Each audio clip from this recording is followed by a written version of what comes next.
sme ľudia s obrovským darom. Boh sa nadal spoznať a my sa môžeme každý deň presviečať o tom, že On je cesta, pravda a život.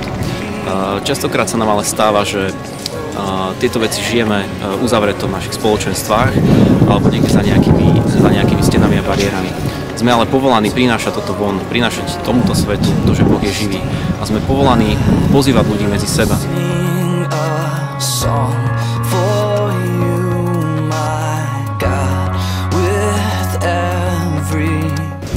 Ja sám ďakujem jednému takémuto pozvaniu od jednej mojej spolužiačky za to, že tu možno teraz stojím. Keď ma pozvala raz škola na God Zone Tour, čo bolo vlastne miesto, kde som prvýkrát spoznal spoločenstvo a ľudí, ktorí žijú naozaj vzťah s Bohom úprimne, vzťah s Bohom hlboko.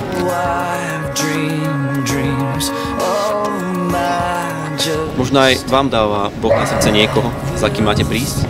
A možno sa tí ľudia už istý čas k Bohu modlia alebo prosia, aby sa niečo stalo.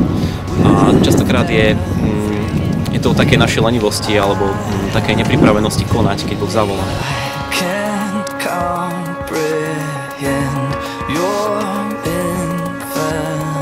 Využívame každú príležitosť. Práve teraz máme možnosť ako pozvať ľudí na miesto, kde pre nich bude pripravený program, kde pre nich bude pripravené miesto, kde môžu zažiť Boha, kde môžu sa stretnúť s ľuďmi a zažiť niečo nové. Možno si Boh chce použiť práve teba, aby si niekoho pozval. A neprepásť túto možnosť. After all